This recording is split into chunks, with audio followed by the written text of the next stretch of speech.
Ce programme vous est présenté en partenariat avec la Mutuelle Saint-Martin, la santé partagée.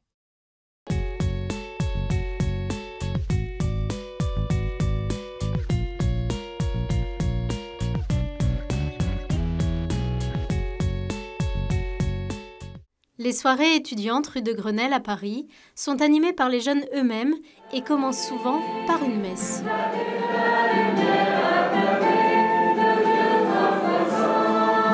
Hugues passe près de 50 heures par semaine à l'écriture de sa thèse à Sciences Po.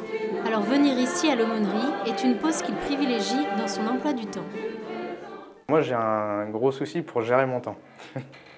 Et c'est vrai que j'ai toujours je suis toujours un petit peu tiraillé entre le fait de me dire bon là je bosse trop, pas assez, ou je prends pas assez de temps pour les autres ou pour Dieu ou ce genre de choses. Depuis 2 ans, l'aumônerie est donc devenue pour Hugues un rendez-vous hebdomadaire qui demande un petit effort. J'essaye de pousser les murs de mon emploi du temps. J'essaye de faire une place au Seigneur pour passer du temps avec lui, si je puis dire, pour lui. Cet avis est partagé autour de la table par Sophie, fraîchement nouvelle à l'aumônerie. Et je suis la première à dire j'ai du travail, j'ai pas le temps de prier. Mais je pense qu'il faut vraiment essayer toujours de la remettre au centre et de se centrer notre vie sur la prière et sur le Christ. Et pourtant, Sophie a du pain sur la planche, car cette année, en plus d'étudier en master de droit, elle prépare un concours. Là, je m'inscris pour les visites aux prisonniers. C'est pas vraiment une visite aux prisonniers, c'est pour animer la messe en prison. Et c'est 2 fois par mois. L'aumônerie est finalement comme une deuxième maison, où Sophie trouve un équilibre de vie dans le soutien et la présence des autres. Surtout, oui, c'est ça, avoir vraiment un soutien spirituel ici et faire des belles rencontres, manger et partager les bons moments et s'évader un peu de la pression, de tout. Là, c'est vraiment une maison ici. L'aumônerie de Sciences Po propose chaque semaine des ateliers et temps de prière. Et la proposition de ce soir, c'est une conférence sur le thème « Être disciple aujourd'hui ». Un moyen de se nourrir autant intellectuellement que spirituellement. Cette combinaison plaît à Raphaël qui a découvert la foi il y a 3 ans en venant à une de ces conférences. Aujourd'hui, il se prépare au baptême. C'est là où je fais mon catéchuménat, les conférences ou les ateliers d'études de l'évangile, d'études du credo, ce genre de choses, ce qui me permet en grande partie d'avancer sur le chemin de la conversion un peu. L'aumônerie est donc pour Raphaël un lieu pour trouver une cohérence dans sa vie d'étudiant. C'est bien d'être entier justement un peu, d'avoir un endroit où on se rappelle un peu aussi de ce qui est essentiel. Ça permet aussi de maintenir une unité, en fait, de ne pas se couper complètement des valeurs qui sont importantes pour nous en fait, à Sciences Po ou plus tard en fait, dans le travail.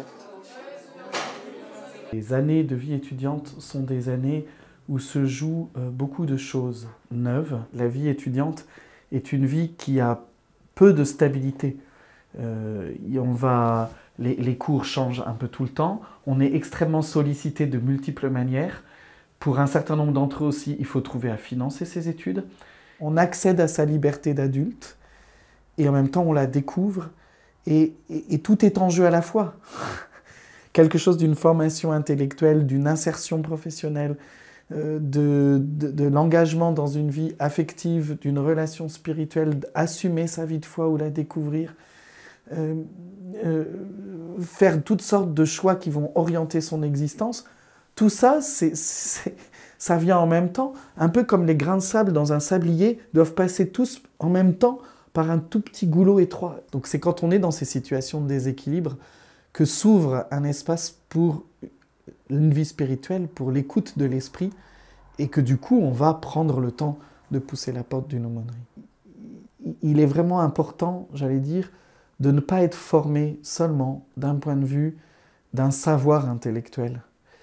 Et le grand risque, c'est d'être dans une sorte de dissociation entre une analyse, des savoirs, des tendances du moment, et une incapacité, j'allais dire, à reprendre tout cela du côté d'un sens relationnel, d'une intelligence plus profonde et émotionnelle que donne la foi.